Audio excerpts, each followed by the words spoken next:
And like that, ladies and gentlemen, we are back. And better And we're back. Back from Florida with a special guest. Ear.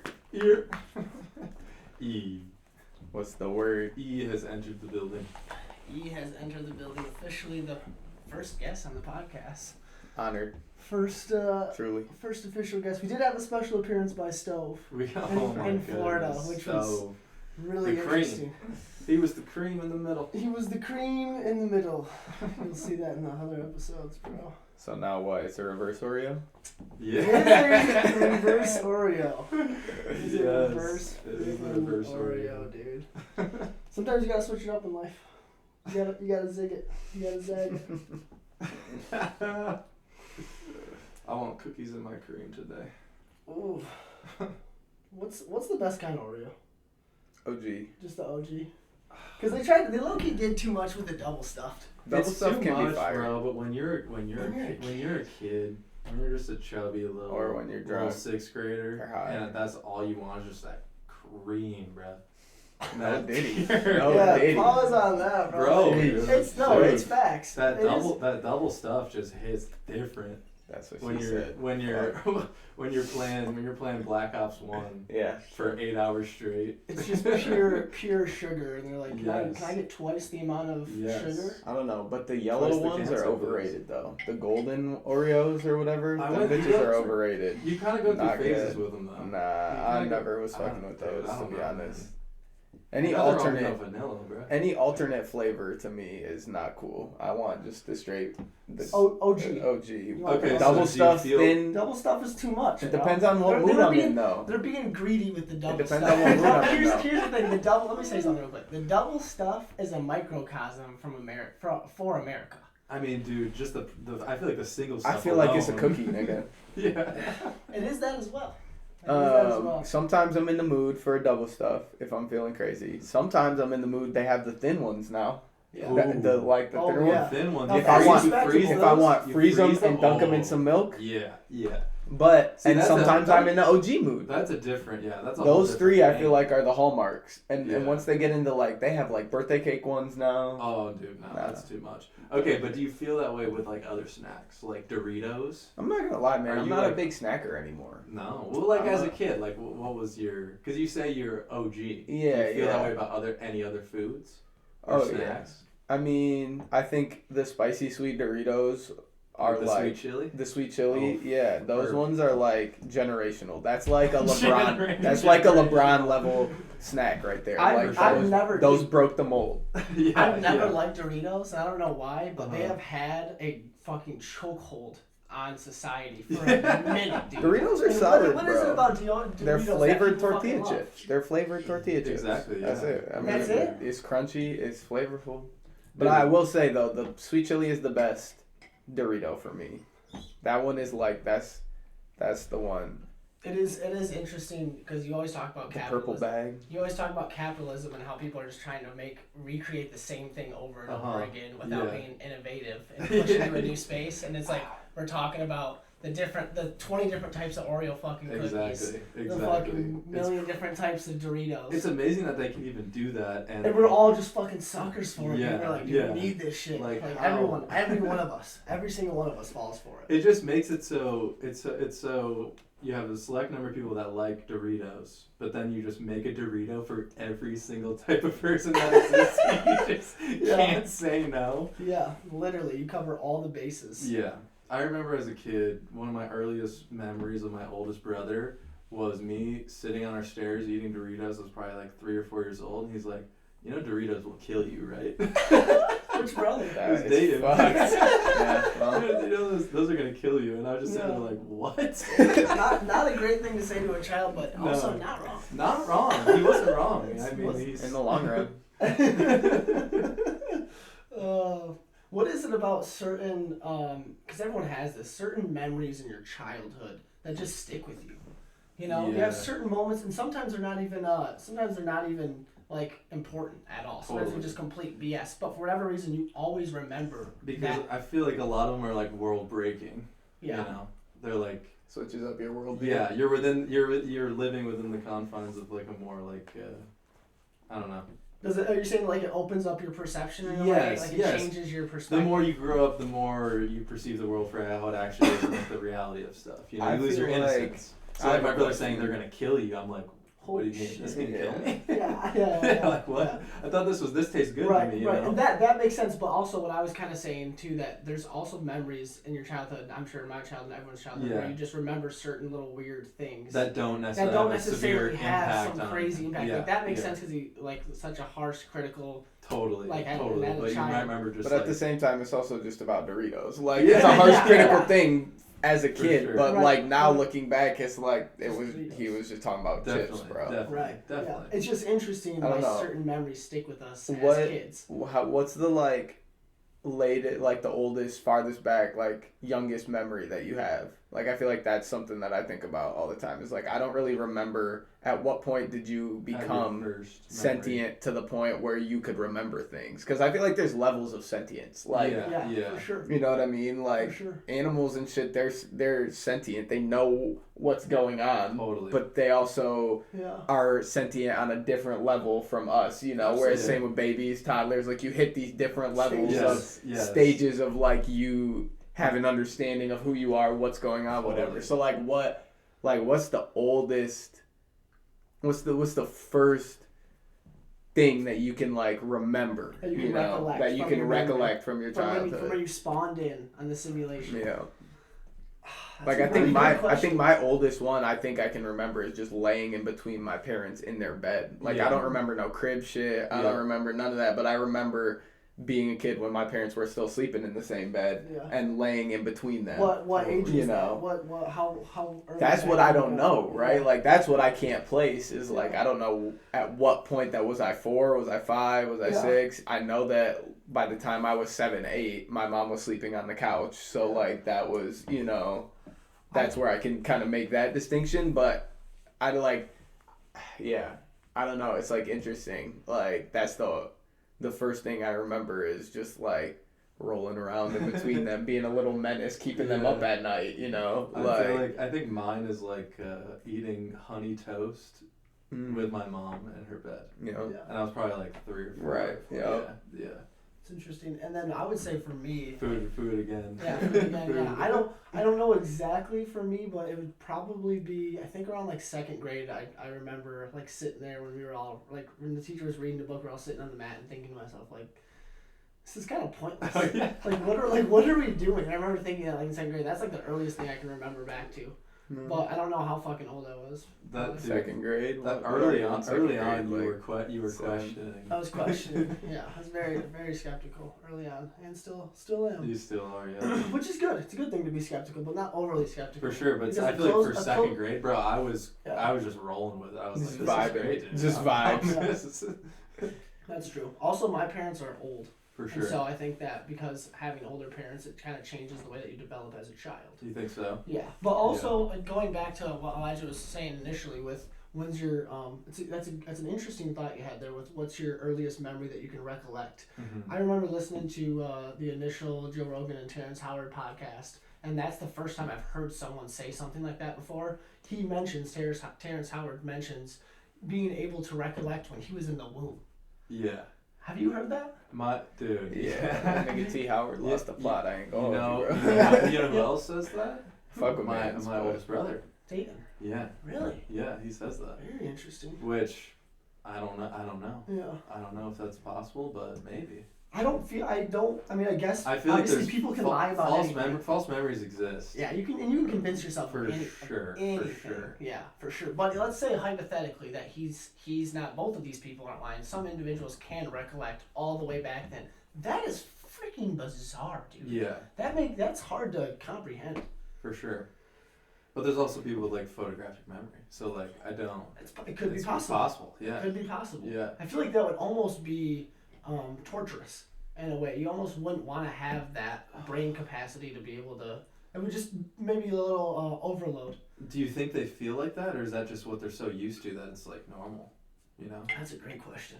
Like, do those type of people like remember the trauma even more and experience it, as well as just knowing all like the normal information that goes on in their daily lives? Just because like when I think of photographic memory, I just think of like people that just any fact that they pick up is just locked away. I feel like photographic memory is one of the like crazy, like it's like one of the things that we all know it's real. It's a documented thing, but it is so incomprehensible to somebody that like to live in somebody, like to walk a mile in somebody's like that's just probably hell. You remember everything you look at, or you like, you know what I mean? Whatever it is, whatever. I'm sure there's levels of it, obviously. Like I'm sure there's more to it, but like that shit, you can't forget shit. You just know you have it. I feel like forgetting stuff is like it's a blessing, it's a little blessing. bit. Yeah, for It's sure. like a survival tactic for a lot of people. Yeah. Especially as everyone goes through life, go through traumatic events. Yeah. You want to Being remember able to forget. Yeah, you gotta forget in life. Yeah. All right, I'm gonna switch things up here a little bit. Switch it up. What's up with all these planes, man? They just said Vince Neil's private plane crashed again. Dude. Really? Yeah, so what number is that? I think it's the 6th one in the past past couple weeks. So I was honestly worried flying. I'm like scared to fly a little bit. Yeah. I've heard a lot of different things. I've heard a lot of different opinions and speculation. What I have heard is people saying that with the Trump administration taking place and Doge being in action now, they're trying to cut government spending, which I think is a good intention, and ultimately we don't know, but I think it could result in a lot of good things. It seems like it will be, but hindsight's always 20/20, and we'll find out. But what that's inevitably there's a lot of American lives that are gone because. but what that's resulted in, or at least what that people are speculating and saying, is because there have been cuts for certain the FAA that were unnecessary, and mistakes like that happen. But it's horrific what's happening with these planes, and it's terrifying at the same time. Well, and it's like, government, decreasing government spending is cool, and this sounds fun, it sounds glamorous, but like at what cost? You know what I mean? How many lives? How many lives? Almost 100. The death toll is what, and you can't blame it all on the one certain thing. Obviously, there's probably extraneous circumstances, Absolutely. But we can identify that there's an issue and it's consistently happening, and that there is a correlation. It wasn't happening before. It wasn't happening before, and so you do have to admit that the facts are facts. All right. Facts are facts, people. Doesn't matter which way you lean or what you believe. Yeah. But yeah, just overall, Crazy. that's horrible. I think they're not allowed to hire people right now. Like there's a stop. Yeah, there's a stop. Yeah, that's the whole. Yeah. Well, they fired and did a stop, so like they laid off a bunch of people and told them you can't hire. That's what that girl in Florida was saying. She was saying that I asked her, why do you think that happened with the helicopter crash? Because she worked at an airport. I'm pretty sure she works at that airport. Or work near, or for the same airline or something, and so she knows people that work there, and she had talked to them. But they were saying that it's like they were understaffed. Yeah, they were understaffed. Like the traffic controllers are. Well, they said that in the DC the helicopter plane crash, there was one controller trying to land both planes and helicopters, and on norm they would have 2 doing each, and there was one doing landing. Was that helicopter supposed to land right in? I think the plane was taking off and the helicopter was coming to land at the airport. Oh really? I'm pretty sure. Don't quote me on that. Here's the unfortunate part of it. The reality is there was a ton of government overspending on a bunch of different bullshit that's completely unnecessary, and so that's good to get Doge in. I mean, it seems like bullshit, but no, there are things that have come out where we were giving other countries just millions of dollars for a bunch of interesting reasons. I don't know, have the exact facts. I was listening to. I mean, that's the USAID stuff, and cutting USAID is one of the dumbest decisions he has made out of all of everything. Cutting USAID, let alone whether you agree with giving other countries things or not, what it does is it's a soft deterrent. It's not a militaristic deterrent. It's not a strong arm deterrent. It's a soft deterrent because everybody likes the nice guy. Right, but that's what the World War II presidents started to understand. Is that people want to look to the guy that's giving them help. People want to look to the guy that is the beacon, the bastion of hope and light in the world. You know what I mean? Yeah, that's true. And so, like, whether you necessarily agree with all of the spending or not, or all of the things that USAID was spending on, to cut it completely is just so short-sighted. It's so... Yeah. I don't know. It's the jury's still out on that one. We'll find out. Hindsight's 2020. Yeah. But how many jobs do you think have been axed already? Because they're also thousands, millions. maybe not, I don't think millions, but Like, thousands. Across the globe? Thousands. Yeah. For sure, thousands at least. But I think it's rooted in a good intention, but there's inevitably going to be some harm that happens. Yeah. I don't think it's rooted in good intention. What do you think it's rooted in? What's the? I think it's rooted in selfishness. I think it's rooted and that's not to say that all politics isn't rooted in selfishness to some point, but it's all corrupt. But to the extremity that we're seeing right now, I feel like is crazy. I think it's a good intention, like you said earlier. It's all about perspective. It's a good intention if but the execution's not going to be perfect. If you're at the end of the day, I'm saying it's a good intention if your perspective is solely like if you are look like Trump, if you seem like Trump, if then it's a good intention. But like there has to be some kind of middling, and we haven't seen that in the past 2-3 administrations. Yeah. I'm not saying the Biden shit wasn't any better because it was just on the opposite spectrum. Right. But there has to be some kind of middle ground. Definitely. It's all swinging one way or the other right now. That's what sells. Yeah, and that's right. It's got to be polarized. And the unfortunate thing is that we're non-binary beings in a binary system, expected to go. You either go left or you go right. Yeah. You're either this the two-party system is flawed. That's why this shit is it's a late-stage empire at this point. It's flawed, but it's exciting. It's just like the entertainment we watch, bro. It's just like it's very easy to understand and like choose, Yeah. It is. Making you choose feels like you're a part of something. It's like if the NBA even had though two you're teams. not. Yeah, right. Yeah. Yeah.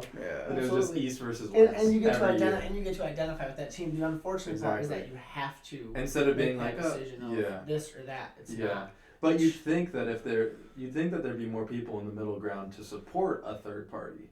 Right. But I don't think we don't have there's not an option for a third party at this point. I'm pretty sure. And it's just locked. Do you think it's just locked by funding? It's locked. Yeah, it's locked by funding and lobbying, and because whatever side wins, it's all driven by these mega conglomerates and corporations because of the capitalistic system that we have.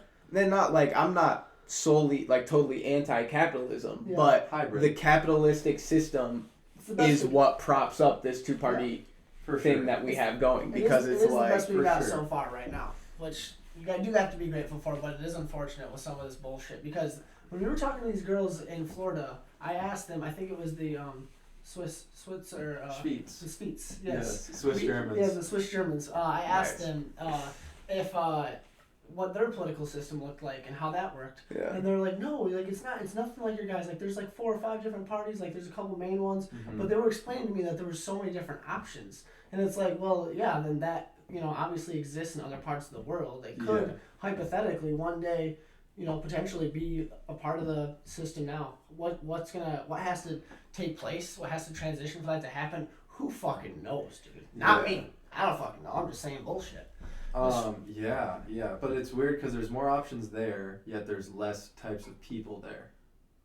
In America, we have so many different types of people. It's so big. We're strong-armed into these two decisions. Yeah, and then all those perspectives are just not portrayed throughout the candidates. Yeah. I mean, I don't know. Let me say. But RFK and that stuff awesome, on the right, bring back RFK. We have to mention it in every episode. We just love him. We love I fucking love RFK. I'm not a big fan. Ban Red 40, clean up the rivers. I mean, the guy, I don't know how you don't like him. Well, tell me how you don't like him, actually. Let's get into it. Yes, we need. We're after RFK, we're gonna go past politics. We'll Yeah. do this. I mean, I just think he's like you guys said, he's exciting, and that's why you guys buy into him. Yeah. That's not what I look for in a leader or somebody in charge of the health. Yeah. Our medicine, our healthcare. He has he's not a doctor. He hasn't worked in hospitals. Valid. He doesn't know what the overarching structures look like. You know, yeah, like that's valid. He I needs some people to help him. and that's around, my but, biggest thing. That's but my the biggest thing with the vision Trump. is there though. The vision is there. He The doesn't sound have he bites. doesn't The have sound bites are there. Ban Red 40. Clean up the rivers. The sound bites are there. Like the easy for the public to latch on words. But there's also, which, like you're saying, that's what wins. Yeah. To me, that's sad. Here's the other thing. To me, what wins me over is like people who actually know what they're talking about. And that's the biggest problem with the Trump administration for me right now. If he would have surrounded himself with a bunch of competent, middling Republicans that would have checked him a little bit and allowed him to really govern well, I would have maybe been in this space of like, okay, maybe I can get behind him. Instead, in my opinion, what he's done is he's surrounded himself with a clown show and a bunch of buffoons that have no actual qualifications for the job that they're doing, but all of the power. And that to me is terrifying. My dad has been in this country for 40 years, has a green card, and I'm worried that he's going to get deported. Well, why would he get deported if he has a green card? Because the green card almost holds no value under the Trump administration, under these new bills that he's saying. A green card doesn't mean as much as it used to. You have to be a citizen. How does that work? Because he's been on like a citizen's green card. Like he married my mom and then they got divorced, so it was okay, whatever. But it's still just a green card, and he's trying to like make it so that you if you're not a citizen, shit's not cool. Is there a step above a green card though? Well, there's visa tiers. No, the green card is the closest to being a citizen. Yeah. There's then the visas. You can get a work visa, you can get a student visa, you can get all the different kinds of visas. Yeah. So you're saying that Trump's signing things that could potentially revoke the value, the validity and the value of what a green card is. Interesting. I've never heard that before. That's new information. At least that's the way I understand it. Yeah. Like that's based off what I've heard and read. And it's also just like maybe not yet, but that's the trend that so it's not something he pushes towards. It's not something that's confirmed. None of these bills and none of these executive orders that he's doing are confirmed yet. Right. You know, he's also. I also heard another executive order that he was trying to do like every college student, every international college student, you do a 4-year degree in English, you become a citizen like automatically. Really? Yes. Which that is like completely different than what he's saying, but also we don't know what he's actually gonna do. Right. Yeah. So like he could just this is all speculation. To me, and this is the last thing I say. To me, as like someone who's, I was born here, lived here my whole life. This is the most terrifying situation that I've ever seen in our country. Like this is scarier than Osama bin Laden to me. Like because this is a at-home issue. You have neo-Nazis walking around outside. Walking around with guns, calling people because they feel like this administration condones that shit. And whether they say it, they do in the public or not, that's the feeling that they give. Yeah. And that shit is scary. The thing is they don't. The problem is that they don't not say it. You know, like when Elon does that, he's not like, my bad, I wasn't trying to do that. He leans into it. And so the dumbasses are like, actually think that he's not being satirical. Yeah. And they're just like, oh. There's nothing satirical about doing a Heil Hitler. No, I'm saying on Twitter he's not being satirical. I'm not saying. You're gonna get people on both sides that are completely bonkers and way too far over here and way too far over here. You're gonna get the January 6ers, and you're also gonna get people that want to cut your children's genitalia off at age 5. That shit's nuts. Yeah. That shit's nuts, dude.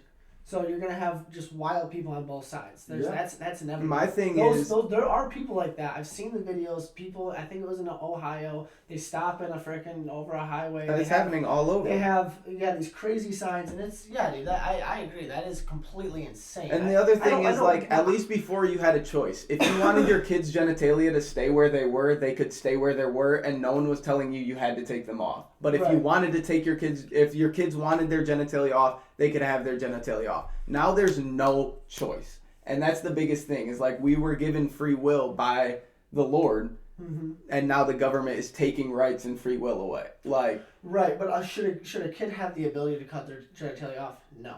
Maybe not. No but shit, bro. A kid? Can a kid get a tattoo? Yeah, in a lot of places. With their parents' permission. I think that's not nearly. It's a different argument. It's a different argument. But I'm saying it's at a least. permanent decision, But there's basically. choices though. Yeah, but When you're, there's. let me say one other thing. When you're a child and you make decisions, think about your childhood. Okay, go back to your childhood and the decisions you made. Do you think that you can make a sound decision when you're that young age? You're impressionable. Right, but don't that's have where the family perspective? comes in. That's For where sure. that's But where the guess what? family comes Some in. families literally want to push that onto their children. we're arguing the better of two evils, and they're both evil. They're both horrible. They're both They're evil, both but horrible. also I understand what Elijah is saying. Yeah, and I do too. I do too. Yeah. I The just I choice, think the I think choice. right like we are American. we're But also, moving like- towards like a very monopolistic. Yeah. Not like you don't want to throw the D word around, but like the government is like he ran his first term. He ran on his government hands off. The people are the people. American, everything. Y'all just do whatever you want to do. And now his administration is becoming one of the most hands-on. Dude, there's 17 states suing the Department of Government Efficiency because Really? they're saying that they're accessing data and over accessing people's like personal information and data. Mhm. Like, Dude, yeah. that's It's wild. what's happening right now is really fucking interesting because a lot of shit is changing and it's changing rapidly. And so I don't know if it's good, I don't know if it's bad. I think some good, some bad, but yeah. what's going to be really interesting is having a conversation in a year or two and looking back at, how all these things took Yeah. place. No, for sure. Because the one thing about Trump, some people hate him, some people love him. The dude gets shit done. He does shit. So shit's going to change. Could be good, could be bad. Probably a little bit of both, in my opinion. Yeah. But the Yeah. one thing that I also find just fascinating is how do you tap into some of these social media outlets? How do you view some of these videos and then go, I need to become a neo-Nazi. I need to be going out in the street and bringing my gun and telling people that I hate them if they're not this or that. It's Yeah. how do you it makes no sense to me to misinterpret that as to. Yeah. How, But I mean hating that other that people. happens all I across. don't know. I don't people know, dude. like he especially within his first presidency, and just when he first started running, he led by hate yeah. for sure. I mean, to this And it day wasn't- he does. It was yeah. His it was- answer to it questions wasn't- is always pointing fingers as Yeah. opposed to actually honestly answering them. and obviously it wasn't always. politicians aren't known for being that honest. I know. Well, yeah, of course, Sure. I know. Yeah. But it wasn't always black and white. But he never backed down from anything he said, which I feel like that's some weak shit. I mean, after the first plane crashed, instead of like getting to the press conference and being like, "This is an American tragedy. This is something that I'm gonna have to deal with early in my second term. Like, but we're gonna be stronger together." He immediately said, "Well, yeah, the Biden administration hired a lot of DEI folks. They had and immediately it's finger point, Yeah. and they all do it. I'm not saying it's just him, but I think because of the way he carries himself, it's more. Yeah. It emboldens people more than other politicians It's because hostile. he's It's so hostile. likable. It's I'm not. It's hostile. It would be more respectable for a human being who's an adult individual to say, "Hey, look, I made a mistake. Right. I take accountability, take some ownership for what you're doing. Some of it's good, some of it's bad, bro. Yeah. And some of it results in people dying in plane crashes, which is horrific. I'm curious to see how that's going to affect the plane market moving forward. Because like you said just earlier, I'm afraid to get on a plane. Yeah. When have people said that? When was the last time people said that? 2001. 9/11. Yeah. That's a long And now time, it's guys. just us. Yeah. That's a really freaking long time, boys and girls. What's All right, let's switch the subject up, boys. No more politics. No more polys. No more politics. Detroit sports is back on the top, which we love to see. Detroit sports. It is Cade Cunningham. Detroit sports. Pistons Detroit. balling. A blowout tonight. Cade Cunningham is an all-star. We got Ivy. Jaden Ivey coming back soon, hopefully. Ron Holland. Is Ivy injured? He broke his leg, but it was like a clean break, easy recovery. Should be back in a week or in like a month maybe.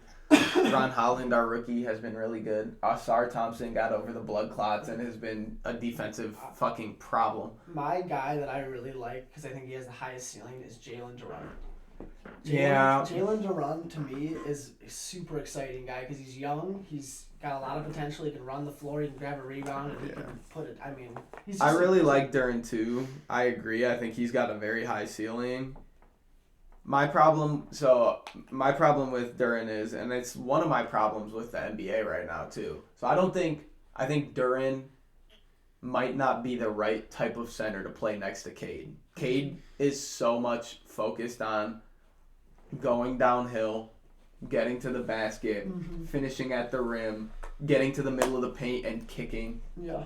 To where having a center like Duren who can't really shoot and can't really attack from the 3-point line, it's going to inevitably be a problem, I think. And that, in and of itself, is a bigger issue that I find in the NBA, or question that I love, like, asking people about the NBA today. And, like, is it possible to survive in today's NBA as, like, a true, quote-unquote, true traditional big man? Yeah. Like a down low, you would have to 15 points, 15 rebounds a game, no have to threes, be- big man. You'd have to be someone as dominant as Shaquille O'Neal. Or Dwight Howard. Or Dwight Howard. Yeah. Like, I think Bam Adebayo is the closest thing we have right now. that? The game has just shifted. Steph Curry changed everything. Yeah. It's basically. just We everything's started from hitting outside threes. now. You So- don't run it down low as much. Like the plays aren't through the center. There's way less, like, It's not the triangle. there's Nobody runs the triangle. nobody runs the triangle anymore. There's way less set play calling. It's way more fast break, Yeah. pick and roll. It's positionless basketball is what they like to say right now. So every Like, player yes. has to everybody be able to has to be play able to every play role. every position, guard every other guy on the team. Crazy. And not even do every role, but just like you got to be able to shoot from the outside. Like you're hard pressed to find a big in the league that can't shoot at least 35% from three now. 35% from three now. That's like in the upper echelon. Even like, Brook Lopez was like never a shooter and he had to like change. And he Now locked he's in. like now he's got like a knockdown, So here's the interesting thing. Let me shift the dynamic of the conversation a little bit here. The NBA is, I don't know if you've seen this or not, but it's struggling with its ratings, with its viewership, Really? how much money it's making. The NBA right now is at a very low point. Which is Yeah. very interesting because also what just happened recently was probably the craziest multiple transactions Schluka. in history, I would say. You think so? I think so, dude. I honestly In think so. history? Luka Doncic being a 25-year-old all-star since he was 15 years old, winning the I forget what he won when he was 15 over in Europe, but some cup, some MVP. Yeah. He's always been like that. He's a guy kind of similar to LeBron James in that way, where he didn't have to grow into a role. He was always the guy since day one, and so. Yeah. Very rarely do you see in the NBA where a guy who takes that position over, it's very few, then gets traded at such a young without knowing too. without knowing They at didn't such a know young they were age. traded. So the interesting thing is no one knows behind the curtain, and the ratings are down. So people are saying that there's some sketchy stuff going on here. What was there any like money involved in the trade? I mean, yeah, there's always always money. money. Yeah, there's always money involved in the trades. Luka lost out on $121 million. No shit. Because Is he it an was option? he was ready to sign his extension. Because what he did was he was on his rookie contract and he signed the rookie max, but the rookie max was coming up this summer, and he had a player extension option where he would have got, I think, like $365 million for like 4 years or something like that. Wow. And the highest possible the Lakers can pay him is like, I think 219 or 2 something like. So Luka lost out on money. But being able to live in LA. I mean, Yeah. I don't know. He And had just also- bought a house in Dallas. There were Also- reports that he just bought a like mega mansion in Dallas. Like he didn't want to leave, is what they're saying. Damn. Dude. I would be willing to bet, because it does seem, once you have so many indications for some fishy stuff going on, typically there is something fishy going on. And so I'd be willing to bet that with all these trades that go down, all of a sudden these ratings that are down here are starting to go It's really crazy to me. we were just talking earlier. Let's fly out to LA. Let's go to a game. We gotta go see Luka and Yeah. LeBron. How many people? It's just like when are, LeBron went to the Lakers. It's Yeah, crazy how many that people are all having over. this that conversation? the ratings are down so far, like, because they are, and it's like there's some exciting talent in the league right now. You got Ant, you got Luka, you got LaMelo. Shea, you got LaMelo. Wrapping back to what you initially said about the traditional big and Steph Curry changing the game. Inevitably he kind of altered it in a negative way, because the ratings are down. I mean, and from an entertainment standpoint, not from a purist basketball standpoint, but from a strictly business They standpoint. don't really play defense anymore, bro. Until I think the that's gotta be part of championship. it. I don't think Well, there's any they one. never played defense. Really? That's not true. I mean, you look at the bad boys back in no, the dude, back In in the the playoffs, 80s. in the playoffs, people try, and that's why people like college basketball. There was hard-nosed basketball in the NBA defense season round up until like the mid 2000s, I would say. Like that was when it started to die off. Yeah, Was that's valid. because that's when the contracts started getting bigger. That's when people started taking time off for, you know, injuries and stuff more often. Before like the early 2000s, like you didn't really, unless you were like hurt. You didn't take time You didn't off. take time Otherwise, off. you were seen as bitch made, and now You it's seen know? as being smart, which is interesting because perception's reality. But I mean, you also look at, I mean, like you look at guys like Mikal Bridges hasn't missed a single game in his entire NBA career. Such He's a played beast, every dude. single game. So you have the combination of the lack of defense, and then Steph Curry coming in and doing what no one thought was possible. I don't And think you changing can the blame. I don't dynamic. think you can I'm not point blaming point towards Steph, because I think Steph. Really? So I think Steph made. I think the downtrend that we're seeing now would have happened much earlier if Steph and the Warriors hadn't come in and kind of breathe new life into the NBA. No. Like the watching the Warriors play there for 6 years straight was one of the funnest things you could do in sports. Absolutely. You know? I think that he affected the game in a positive way, but also in a negative way a little bit, because people want to shoot the three ball. Everyone wants to shoot the ball. You have, like you said earlier, basketball has now become a game of it's positionless. Yeah, everyone on the court has to be able to do basically everything. Yeah. If you want to survive, which is good but also bad. And if the ratings are down, Have you heard them talk about potentially implementing a 4-point line? Stupid. I don't think that's the answer. I think the answer is fucking get the refs to do a better job. Yeah. There's way too many foul calling. Sure. There's way too much foul calling. What can you do to change, besides a ref, what can you do to change the dynamic of basketball that makes it more exhilarating and exciting again? It gets people more entertained, like, oh, dude, we gotta watch the basketball game tonight. What could you implement? I mean, they're talking about a couple different things. The 4-point line. They talked Raise about that rim. no, because then you lose out on what do people Lower like to that see? rim. They like to see dunks, right? They like to see dunks, and they like to see crazy threes. Yeah. I think they talked about shortening the quarters, which I don't think is the answer. Like, I don't think anybody's ever complained about the length of an NBA game, aside from when you're sitting there watching 2 minutes turn into 8 because they're shooting free throws nonstop. And I'm not talking about at the end of the game when they're fouling. Like, that shit happens. Like, there will be 6, 7, 8 possessions in a row where the refs call a ticky-tacky foul. And it's like that, and that again goes back to playing defense. Guys feel like they can't play defense anymore because there's 17,000 different rules that stop them from being physical. Right. You know, like. Yeah. So I think that I really guys do. Like James Harden kind of have. If you want to point to somebody, look at they- James Harden with that free throw, with that foul shit, kicking your legs out on the three. Also, how good he is at doing the hook. The hook, all that stuff. I he's a think master one of at the easiest ways to make the NBA exciting again is rewrite the book for the refs.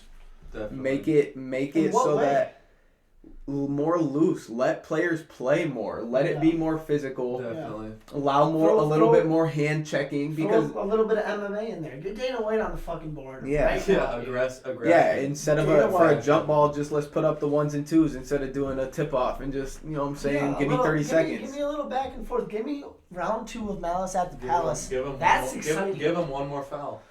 And that's what the players want to do, right? I mean, at the end of the day, the players want to be competitive. The players want to fuck around and play like they're on the park at the park, beefing with their Absolutely. It would make everyone happier. Yeah. So, but why aren't they doing that?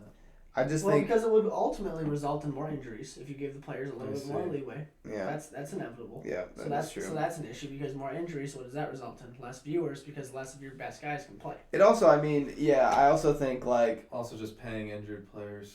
Yeah, Mm-hmm. and you get like with the free throws and the foul calls, you get built-in breaks. You can go to commercial. You can make more money on ads, that kind of stuff. Right. They're not going to shorten the time of a free throw because that's perfect ad space revenue. I wonder what else could be changed. I wonder if there could be something changed like so crazy to the game that it actually shifts the whole dynamic of how it's approached.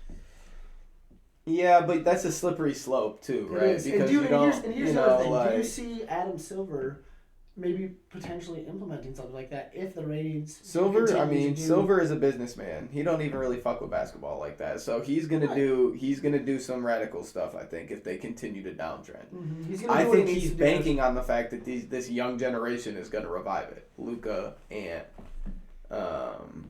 Wemby. You know, I think he's banking on the fact that they will revive. Cooper Flag. Yeah, maybe. Cooper Flag. Cooper Flag. Elijah Arenas. He's a bucket. I don't even know who that is. Gilbert Arenas' son. Oh, he's, yeah. He's a problem. Yeah. Gilbert was awesome, man. Agent Zero.